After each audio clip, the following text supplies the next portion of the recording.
அனைவருக்கும் வணக்கம். இன்னைக்கு நான் எப்படி ஆரம்பிக்கிறது அப்படின்னு பார்த்தா, இந்த கூட்டம் போதுமா? இன்னும் கொஞ்சம் வேணுமா? அப்படின்னு கேட்குற மாதிரி இருந்துச்சு திருப்பூர் கூட்டம். ஏன்னா எவ்வளோ ஊர்களுக்கு இன்னைக்கு வந்து தளபதி போயிருக்காரு. ஒவ்வொரு ஊர்லேயும் இருக்கிற கூட்டம் ஒவ்வொரு ஊரையும் விட அடுத்தடுத்து அதிகமாகிட்டே தான் போயிருது. அதே போல் கொங்கு நாட்டில் இன்னைக்கு கால் எடுத்து வச்ச உடனே கோவை மக்களோட அன்பு மலையில் விஜய் அவர்கள் நனைஞ்சிட்டாரு. நிறைய இன்னைக்கு சம்பவங்கள் நடந்துச்சு. இவ்வளோ வந்தவங்க லைக் அண்ட் சப்ஸ்கிரைப் பண்ணிட்டு ஸ்கிப் பண்ணாமல் பாருங்கள். இன்னைக்கு விஜய் அவர்கள் ரொம்ப கோவமாக இருந்திருப்பாரு. அதுக்கான காரணம் நான் சொல்கிறேன். அது போக இன்னைக்கு விஜய் அவர்கள் இந்த ஒரு திருப்பூரில் பேசிக்கிட்டு இருக்கிற டைமில் தமிழ்நாட்டில் ஏகப்பட்ட பிரச்சனை நடந்திருக்கு. அதையும் நான் சொல்கிறேன். இன்றைக்கி திருப்பூரில் குறிப்பாக விஜய் அவர்களுடைய கோபத்துக்கு என்ன காரணம் அப்படின்னு நம்ம விரிவாக பேச போகிறோம். அது போக விஜய் அவர்களுடைய சில அறிவிப்பு, அந்த தேர்தல் வாக்குறுதி ஏப்ரல் 16ஆம் தேதி வெளியிடுவோம்னு சொல்லியிருக்காரு. அது போக இன்றைக்கி ஒரு 3-4 திட்டங்கள் அறிவிச்சிருக்காரு. அதை பற்றி நம்ம விரிவாக பேச போகிறோம். இப்போ ஒன்றொன்னா ஆரம்பிப்போம். இன்றைக்கி பொறுத்த வரைக்கும் கொங்கு நாட்டில் விஜய் அவர்கள் ரொம்ப நாள் கழிச்சு போகிறாரு. ரோடு ஷோ வந்து ஒரு செம்மையாக அமைஞ்சிருச்சுன்னு சொல்லணும். அந்த ஒரு திருப்பூர் பெருமாநல்லூர் 4 ரோடு அந்த ஏரியாவில் தான் வந்து விஜய் அவர்கள் பேச போகிறாருன்னு தெரிஞ்சோடனே காலையிலேருந்து கிட்டத்தட்ட வந்து 4 மணிக்கு தான் பேச போகிறார் அப்படின்னு எல்லா நியூஸ்லேயும் சொல்லியிருப்பாங்க. நானும் வீடியோவில் சொல்லியிருப்பேன். ஆனால் காலையிலேருந்தே பார்த்தீங்கன்னா கூட்டம் அங்கே பயங்கரமாக அலமோதிட்டு இருக்கு. ஆனால் அந்த கூட்டத்தை சமாளிக்கிற அளவுக்கான காவல்துறை போட்டாங்களா அப்படின்றது பெரிய கேள்வி. இதுதான் வந்து விஜய் அவர்களுடைய கோபத்துக்கு முதல் காரணம். இப்போ நீங்கள் கன்னியாகுமரியில் அப்படியே போய் பின்னாடி போய் பார்த்தீங்கன்னா அந்த ஒரு கூட்டம் அப்படின்றது விஜய் அவர்கள்கிட்ட நெருங்க விடாமல் அழகாக வந்து அந்த மக்களுக்கும் சேதாரம் இல்லாமல் தலைவர் அவர்களுக்கும் வந்து ஒரு பாதுகாப்பு கொடுக்கணும் அப்படின்னு சொல்லிட்டு பொதுமக்களோட நலன் கருதியும் காவல்துறையினர் வந்து அவ்வளோ தூரம் சிறப்பாக செயல்பட்டிருப்பாங்க. அந்த காவல்துறை அதிகாரி வந்து ஆர் ஸ்டாலின் அவர்கள் அந்த கன்னியாகுமரியில் உண்மையிலே வந்து எல்லாருமே அவர் வந்து பாராட்டியிருப்போம். அந்த வகையில் அவருடைய அந்த பாதுகாப்புன்றது ரொம்ப செம்மையாக அமைஞ்சிச்சு. இந்த கோவையை பொறுத்த வரைக்கும் ஏன் இன்னைக்கு திருப்பூர் மாவட்டத்துக்குள்ளே வர்றதுக்கு முன்னாடி வரைக்கும் கோவை மாவட்டத்தை பொறுத்த வரைக்கும் ஏன் இந்த காவல்துறை எங்கேயுமே நீங்கள் ஒன்றுமே இல்லை. நீங்கள் இன்றைக்கி லைவ் பார்த்தவங்க எல்லாருக்குமே தெரிஞ்சிருக்கும். அந்த கூட்டங்கள் வந்து இன்றைக்கி வண்டிக்கிட்ட நெருங்கும் போது நிறைய பேர்லாம் வண்டியில் தொத்தி ஏறினாங்க. அங்கனக்குள்ளே நம்ம ஒரு காக்கி சட்டையை கூட பார்த்துருக்க முடியாது. இது வந்து கண்டிப்பாக விஜய் அவர்களே கண்டிப்பாக ஒரு கோபத்துக்கு உள்ளாக்குது. ஏன்னா அங்கே இருக்கிற அந்த தனியார் படை அப்படின்றது பெருமளவு வந்து கூட்டத்தை கட்டுப்படுத்த முடியாது. ஆனால் காவல்துறைக்கு தான் அந்த பவர் இருக்குது. அப்படின்றனால அங்கே அவங்களோட பவரை காட்டலை, கண்டிப்பாக பாதுகாப்பு கொடுக்க தவறிட்டாங்க அப்படின்றது மிகப்பெரிய ஒரு காரணமாக இருந்துச்சு. ரெண்டாவது, இப்போ திருப்பூருக்கு போயிட்டாரு. திருப்பூரில் உள்ள என்ட்ரி ஆகும்போது பார்த்தீங்கன்னா அங்கேருந்து ஒரு 2-3 பேர் வந்து நம்ம பார்த்துருக்கலாம். 2 வீலர்லாம் வந்து பேக் கொடுத்தாங்க. ஒரு சில இடங்களில் ஓரளவுக்கு பாதுகாப்பு ஓரளவு இருந்தது. அந்த கயர்லாம் கட்டி பேரிகார்டெல்லாம் வச்சு தடுத்துருந்தாங்க. அதே போல் இன்றைக்கி விஜய் அவர்கள் திருப்பூர் மேலே ஏறி அந்த வண்டியில் ஏறினோடனே இன்றைக்கி உண்மையிலே கொங்கு நாட்டின் தங்கங்களே அப்படின்னு சொல்லிட்டு ஒரு அருமையான வார்த்தையோடு தான் ஆரம்பிச்சிருக்காரு. அந்த மக்களுக்கு உண்மையிலே ரொம்ப சந்தோஷமாக இருந்துச்சு. அதை விட வந்து நிறைய பேர் என்னென்னா அந்த பேரிகார்டை தாண்டி வர்றதுக்காக உள்ளே வந்துட்டாங்க. அதுக்கு முன்னாடியே செங்கோட்டையன் அவர்கள் அங்கே ஃபுல் அண்ட் ஃபுல் வந்து பாதுகாப்பு எப்படி இருக்குன்னு பார்த்துக்கிட்டு இருந்தார். அவரும் வந்து நிறைய அறிவுறுத்தல் கொடுத்தாரு. இளைஞர்களே முன்னாடி வராதிங்க, ஏன்னா பெருமளவு வந்து கூட்டம் இருக்காங்க. இன்றைக்கி வந்து கூட்டம் அப்படின்ற ஒரு இடத்த நம்ம என்ன தான் சந்தோஷமாக பார்த்தா கூட கரூர் மாதிரி சம்பவம் நடந்துடக்கூடாது அப்படின்னு ரொம்பவே கவனமாக இருக்காங்க. அதனால தான் அந்த இருட்டுறதுக்குள்ளே வந்து தமிழக வெற்றி கழகத்தோட ஒவ்வொரு கூட்டங்களையும் இன்னைக்கு முடிச்சுட்டு இருக்காரு தலைவர் விஜய். அதுதான் வந்து முக்கிய காரணம். ஏன்னா இன்னொரு தடவை அந்த மாதிரி சம்பவம் நடக்கிறதுக்கு எந்த ஒரு காம்ப்ரமைஸும் ஆக முடியாது அப்படின்றது விஜய் அவர்களுடைய ஒரு மிகப்பெரிய ஒரு எண்ணமாக இருக்கிறனால தான் இன்னைக்கு அந்த கோபத்தோடு ஆரம்பிச்சிருக்காரு. அதே போல் அவங்களும் வந்து சொன்னபடி கேட்டுக்கிட்டாங்க. விஜய் அவர்கள் சொன்னோடனே உள்ளே வராதிங்கன்னு சொன்னோடனே நிப்பாட்டிட்டாங்க. விஜய் அவர்கள் என்னன்னா இன்னைக்கு நிறைய பேருக்கு வந்து ஒரு பெரிய கேள்வியாகவே இருந்துச்சு. இன்னும் வந்து நிறைய திட்டங்கள் அறிவிக்கணும், தேர்தல் வேற நெருங்கிக்கிட்டே இருக்கு அப்படின்ற ஒரு காரணத்தில் ஏப்ரல் 16 நம்மளுடைய தேர்தல் அறிக்கை வருது. அதை பற்றி ஒரு 4 விஷயம் நான் சொல்லிடுறேன்னு சொல்லிட்டு ஒரு 4 திட்டங்கள் அறிவிச்சிருக்காரு. 4 மக்களுக்கு, அந்த 4 வகையான மக்களுக்கு நான் என்னென்னன்றதை முதல் சொல்லிடுறேன். இப்போ ஃபஸ்ட்டு பார்த்தீங்கன்னா நெசவாளர், அடுத்து சிறு குறு அந்த MSMEயோட அந்த நடுத்தர தொழிலாளர்கள், அடுத்து விவசாயிகள், முக்கியமாக அரசு ஊழியர்கள். இன்றைக்கி அரசு ஊழியர்கள் அப்படின்றது தான் ஒரு அரசாங்கத்தோட முதுகெலும்பு அப்படின்னே சொல்லணும். ஏன்னா என்ன தான் வந்து இன்றைக்கி அரசு மாறலாம், இன்றைக்கி இவ்வளோ நாள் இருந்துக்கிட்டு இருக்கிற இந்த திமுக அரசுன்றது முடிஞ்சு போய் நாளைக்கு தமிழக வெற்றி கழகத்தோட அரசு வரப்போகுது. ஆனால் இந்த அரசு ஊழியர்கள் அப்படின்றவங்க அங்கே தான் இருப்பாங்க. அந்த அரசு ஊழியர்களை நம்ம பார்த்துக்கிட்டோம் அப்படின்னா மக்கள் அவங்க பார்த்துக்குவாங்க அப்படின்றது தான் வந்து எல்லாருடைய ஒரு கணிப்பாக இருக்கும்போது இந்த அரசு ஊழியர்களுக்கு இப்போ இருக்கிற அரசு வந்து அவங்கள போராட தான் விட்டுருக்கே தவிர அவங்களுக்கான ஒரு வாக்குறுதியையும் நிறைவேற்றின மாதிரி நமக்கு தெரியல. அதனால் அவங்களுக்குலாம் நிறைய அறிவிச்சிருக்காரு. நான் ஒன்றொன்னா சொல்கிறேன். இப்போ ஃபஸ்ட்டு நம்மளுடைய நெசவாளர்கள், ஏன்னா திருப்பூர் அப்படின்ற இடம் பார்த்தீங்கன்னா ஃபுல் அண்ட் ஃபுல் நெசவாளர்கள் அதிகம் வாழ்கிற ஏரியா. அங்கே தான் வந்து அதிகப்படியான நெசவு துணிகள் வெளிநாடு வரை ஏற்றுமதி பண்ணப்பட்டிருக்கு. அந்த ஒரு நெசவாளர்களுக்கான முதல் பாயிண்ட்டாக விஜய் அவர்கள் என்ன சொன்னார் அப்படின்னா, நெசவாளர்கள் மற்றும் அந்த கைத்தறி, முக்கியமாக கைத்தறி சில பேர் யூஸ் பண்ணுவாங்க, விசைத்தறி யூஸ் பண்ணுவாங்க. அவங்களுக்குலாம் வந்து அந்த மின்சாரம், அது போக மின்சாரம் ஆண்டுக்கு அவங்களுடைய பேங்க் அக்கௌண்ட்டில் 30,000 ரூபாய் நேரடியாக செலுத்தப்படும்னு சொல்லியிருக்காரு. அவங்களுக்கு வந்து இப்போ கைத்தறி வச்சிருக்கிறவங்களுக்கு 500 யூனிட் ஃப்ரீ மின்சாரம், விசைத்தறி வச்சிருக்கிறவங்களுக்கு 1500 யூனிட். அப்போ அவங்களோட கரண்ட் பில் அப்படின்ற சுமை அப்படின்றதே குறைஞ்சு போயிடும். அதுதான் அவருடைய ஒரு மிகப்பெரிய கணக்கு விஜய் அவர்களுக்கு. ஏன்னா இன்னைக்கு மின்சார உற்பத்தியில் இன்னைக்கு தமிழ்நாடு எந்த அளவுக்கு முன்னேறி வந்துட்டு இருக்காங்க அப்படின்றது ஒரு பக்கம் இருந்தாலும் இந்த மின்சாரத்துறையிலையும் ஊழல் நடந்துட்டு இருக்கு. இதெல்லாம் தாண்டி தான் இன்னைக்கு விஜய் அவர்கள் இந்த ஒரு அறிவிப்பை கொடுத்திருக்காரு. இது போக பார்த்தீங்கன்னா வெற்றி தறி விற்பனை நிலையம் அப்படின்ற ஒரு ஷோரூம். இப்போல்லாம் நீங்கள் பார்த்துருக்கீங்க, எவ்வளவோ கடைகளுக்கு ஷோரூம் இருந்தாலும் கோஆப்டெக்ஸுக்குன்னு தனியாக ஒரு ஷோரூம் இருக்கும். இந்த கோஆப்டெக்ஸ் என்ன அப்படின்னா முழுக்க முழுக்க வந்து அரசு அந்த விசைத்தறியில் அந்த பட்டெல்லாம் பார்த்தீங்கன்னா ஒரிஜினல் பட்டா இருக்கும். அங்கே போய் வாங்கினீங்கன்னா நீங்கள் காஸ்ட்லியாக இருந்தால் கூட அது கொஞ்சம் நல்லா இருக்கும்னு நினச்சிட்டு வாங்குவாங்க. அந்த மாதிரியான ஒரு ஷோரூம் விசைத்தறி ஷோரூம் வெற்றி தறி விற்பனை நிலையம் அப்படின்ற ஷோரூம் அமைக்கப்படும். இங்கே முழுக்க முழுக்க இந்த நெசவாளர்கள் கையால் நெஞ்ச துணிகள் வந்து அங்கே விற்கப்படும். இதுதான் அவருடைய ஒரு கணக்கு. அடுத்து பார்த்தீங்கன்னா நூல், சாயங்கள், ரசாயனங்கள் இவங்க இதுக்கு எல்லாத்துக்குமே வந்து பார்த்தீங்கன்னா 50% வந்து மானியம் தரதா சொல்லியிருக்காரு. அடுத்து வந்து டிவிகே அரசு வந்ததுக்கு அப்புறமா நெசவாளர்களுக்கான ஆயுள் காப்பீடு வருஷத்துக்கு 10 லட்சம் ரூபாயாக உயர்த்தப்படும். அதாவது அவங்களோட ஆயுள் காப்பீடு இன்சூரன்ஸ் பார்த்தீங்கன்னா 10 லட்சம் ரூபாய். அதுக்கப்புறம் அந்த நெசவாளர்கள் இப்போ வயசாகி ஓய்வு பெறுறாங்க பார்த்தீங்களா, அவங்களுக்கான ஓய்வூதியம் வந்து 3000 ரூபாயா உயர்த்தி தரேன் அப்படின்னு சொல்லியிருக்காரு. இது போக நிறைய விஷயங்கள் இன்னைக்கு நெசவாளர்கள் வந்து நேரடியாக வந்து வெளிநாடுகளுக்கு துணி ஏற்றுமதி பண்ணுறது, இந்த விஷயங்கள்லாம் வந்து நேரடியாகவே அவங்க பங்கெடுத்துக்கலாம் அப்படின்ற ஒரு விஷயத்தையும் சொல்லியிருக்காரு. அடுத்து பார்த்தீங்கன்னா சிறு குறு நடுத்தர தொழில், அதாவது எம்எஸ்எம்இகள் வந்து இன்றைக்கி இந்தியாவிலே தமிழ்நாட்டில் தான் அதிகம் அளவு. அதாவது சிறு குறு தொழில் முனைவர் உங்களுக்கே தெரியும், எம்எஸ்எம்இ அப்படின்றத நீங்கள் போய் கூகுளில் செக் பண்ணிங்கனாலே தெரியும். அந்த சிறு குறு தொழில் முனைவோர் அப்படின்ற ஒரு இடத்துல வரும். அதில் பார்த்தீங்கன்னா தமிழ்நாட்டில் அதிக அளவு இருந்தாங்க. அதே எப்படி அதிக அளவில் இருந்தாங்களோ அந்த அதிக அளவு இருந்தது அப்படியே பாதியாக சரிஞ்சது இந்த திமுக அரசால் தான். அப்படின்றது என்ன காரணம் அப்படின்னா அதிகப்படியான 400% அதிகமான அந்த மின் கட்டணத்தை கண்டிப்பாக வந்து டிவிகே அரசு வந்ததுக்கு அப்புறமா நிறுத்தி வச்சுட்டு ஃபஸ்ட்டு வந்து வந்தவொடனே நிறுத்தி வச்சுட்டு பரிசீலனை பண்ணிவிட்டு அவங்களுக்கான 100% மானியத்தோடு வழங்குவோம். இதுதான் வந்து இவங்க வந்து இப்போ ஒரு ஷாப்பை இழுத்து மூடுறதுக்கான காரணம். சிறு குறு தொழில் இப்போ ஒரு ஷாப்பில் நடந்துட்டுருக்கு, அதை மூடுறதுக்கு காரணம் இதுதான் அப்படின்னு நம்ம ஆராய்ஞ்சு பார்க்கும்போது இந்த காரணத்தை சரி செஞ்சு கண்டிப்பாக அவங்களுக்கான ஒரு விஷயத்தை நம்ம பண்ணுவோம் அப்படின்னு சொல்லியிருக்காரு.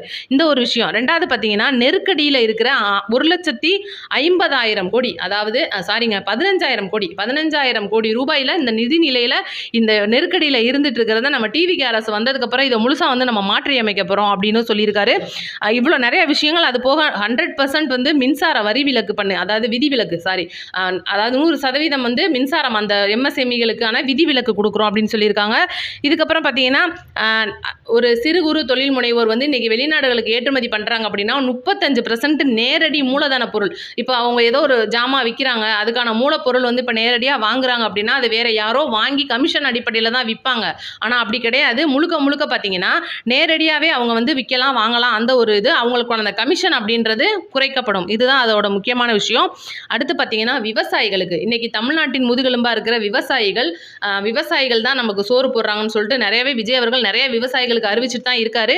அந்த ஒரு விஷயத்தில் 5 ஏக்கருக்கு குறைவான இருக்கிற நிலம் வச்சிருக்கிறவங்களுக்கு பயிர்க்கடன் 100% தள்ளுபடி பண்ணுறாங்க. அதுக்கப்புறம் 5 ஏக்கருக்கு மேலே வச்சிருக்கிறவங்களுக்கு 50% தள்ளுபடி பண்ணுறாங்க. இதுதான் வந்து டிவிகே அரசு வந்ததுக்கு அப்புறமா விவசாயிகளுக்கு பண்ணக்கூடிய முதல் விஷயம். அடுத்து பார்த்தீங்கன்னா நெல் ஒரு குவிண்டாலுக்கு 3,500 ரூபாய், கரும்பு ஒரு குவிண்டாலுக்கு 4,500 ரூபாய் விலை நிர்ணயம் பண்ணப்படும். இதுக்கப்புறம் விவசாயிகளோட ஒவ்வொரு குடும்பத்துக்கும் வருஷத்துக்கு 10,000 ரூபாய் நேரடியாக வந்து வங்கி கணக்கில் செலுத்தப்படும். 100% பயிர் காப்பீடு திட்டம். இன்றைக்கெல்லாம் வந்து முழுக்க பார்த்தீங்கன்னா தண்ணியில் மழையிலலாம் நனைஞ்சு பயிர் போயிருதுன்னா இவங்களா ஒரு கணக்கு பண்ணி இவ்வளோதான் அப்படின்றத கொடுப்பாங்க. அப்படி கிடையாது. பயிருக்கு நீங்கள் என்ன அளவு நிர்ணயிச்சிருக்கீங்களோ விவசாயிகள் தான் நிர்ணயிக்கணும். அதாவது விளைய வைக்கிறவங்களுக்கு தான் அதோட விலை தெரியும்னு சொல்கிறவங்களா, அந்த மாதிரி வந்து அவங்க தான் அதை நிர்ணயிக்கணும். அதுக்கான பயிர் காப்பீடும் அந்த முழுக்க வந்து 100% கிடைக்கும் அப்படின்னு சொல்லியிருக்காரு. அது குறைந்தபட்ச ஆதரவு விலை இதெல்லாம் வந்து நிர்ணயம் பண்ணுறது, அந்த நெல் வந்து முளைக்க விடுவாங்க பார்த்தீங்களா, அந்த இப்போலாம் கூட நிறைய பயங்கரமாக போச்சு. விவசாயிகள் ரொம்ப மனக்குமுறலில் இருந்தாங்க. மழையில் வந்து எங்களோட வெள்ளை நாங்கள் அறுவடை பண்ணி கொடுக்குறத இப்படி ஏற்ற மாட்டேன்றாங்க, லஞ்சம் கேட்குறாங்க அப்படின்லாம் நிறையா வந்துச்சு நியூஸில். அதெல்லாம் வந்து முழுக்க டிவிகே அரசு அமைஞ்ச உடனே மாற்றி அமைக்கப்படும் அப்படின்னு நிறைய விஷயங்கள் சொல்லியிருக்காரு. அதுக்கப்புறம் பார்த்தீங்கன்னா அரசு ஊழியர்கள் அப்படின்னும் போது இன்னைக்கு உங்களுக்கே தெரியும், இப்போ கொஞ்ச நாளைக்கு முன்னாடி எலெக்ஷன் அறிவிக்கிறதுக்கு கொஞ்ச நாளைக்கு முன்னாடி வரைக்கும் ஒரு பக்கம் பார்த்தீங்கன்னா ஆசிரியர்கள், அந்த இடைநிலை ஆசிரியர்கள் செவிலியர்கள், தூய்மை பணியாளர்கள் மற்றும் அந்த மருத்துவர்கள், ஒரு சில குரூப்பான மருத்துவர்கள் இவங்க எல்லாருமே வந்து பயங்கரமா போராடிட்டு இருந்திருப்பாங்க. அவங்களோட தேர்தல் அறிக்கையை நிறைவேற்ற சொல்லி. இதுதான் வந்து அவங்களுக்கு அரசுக்கு வச்ச கோரிக்கையா இருந்திருக்கும். அவங்க ஒண்ணும் எக்ஸ்ட்ரா எதுவுமே கேட்கல. நீங்க தேர்தல் அறிக்கையில சொன்னத நிறைவேத்தி குடுங்க அப்படின்னு தான் கேட்டிருப்பாங்க. ஆனா, இந்த அரசு செவி சாய்ச்சுச்சா அப்படின்னு கேட்டீங்கன்னா கிடையாது.